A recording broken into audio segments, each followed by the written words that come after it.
គ្នាមានប្រមាណហើយវាមកទាំងអស់លេងវាមួយដាក់ទៅកំសណោះជីវិតកូនប្រុសមិនខ្លាចអីទាំងអស់ចង់លេងមួយឬក៏ចង់លេងទាំងអស់គ្នាមានប្រមាណហើយវាមកទាំងអស់លេងវាមួយដាក់ទៅកំសណោះជីវិតកូនប្រុសមិនខ្លាចអីទាំងអស់ចង់លេងមួយឬក៏ចង់លេងទាំងអស់ក៏ពិភពលោកជើងជន់លើដីថាមិនដែលខ្លាចអ្វីមានជីវិតដូចខ្លាយប់ចេញដើមមានបាក់ហឺហាឆ្លុះវងវិញលេងស្មោះសាឡាតូចដល់ធំខ្ញុំខូចអស់ហើយផ្លូវមួយនេះគ្មានកោះគ្មានត្រើយឲ្យសួរដល់សពក៏គ្មានអ្នកឆ្លើយផ្លូវមួយនេះវាគ្មានប្រយោជន៍ឡើយពីតូចមិនស្ដាប់ចាំងដល់ចាស់ទៅបានដេកស្ដាយពេលវេលាជាមាសប្រាក់មិនខំរកគិតតែចាយធ្វើខំតែមួយដងប៉ុន្តែឲ្យស្ដាយមួយជីវិតគិតបន្តិចគិតបន្តិចមុននឹងធ្វើយើងត្រូវគិត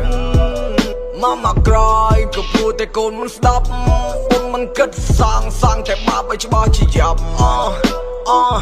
កែមិនទាន់បានសបាយមិនទាន់អស់ចិត្តកំពុងតែលងប្រាណល្ងាចមិនទាន់ចុងគ្នាបោះម៉ូតូលើកដៃឲ្យនាំគ្នាស្រែកហូគ្មានអ្នកគ្រប់គ្រងមានតែអ្នកជេរគេថាពួកអានឹងវាគ្មានប្រយោជន៍ទេ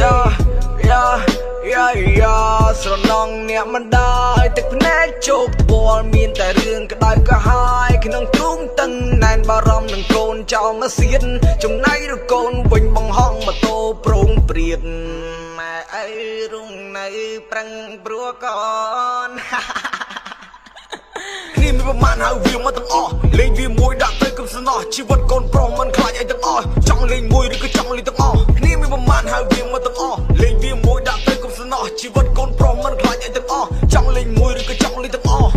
គ្នាមានប្រមាណហើយវាមកទាំងអស់លេងវាមួយដាក់ទៅកំសណោះជីវិតកូនប្រុសមិនខ្លាចអីទាំងអស់ចង់លេងមួយឬក៏ចង់លេងទាំងអស់ចង់លេងមួយឬក៏ចង់លេងទាំងអស់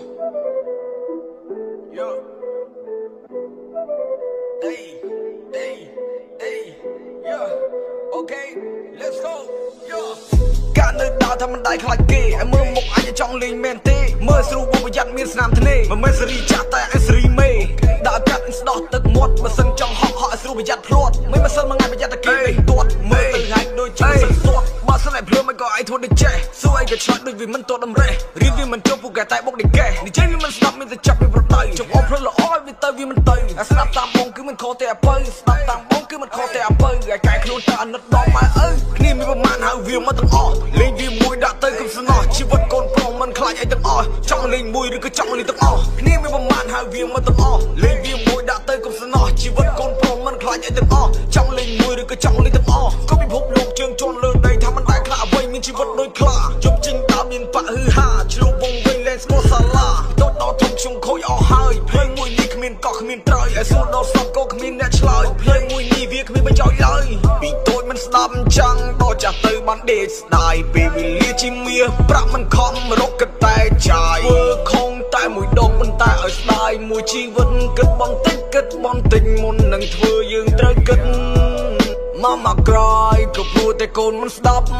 ពុនមិនគិតសាងតែបាបឲ្យច្បាស់ជាយ៉ាប់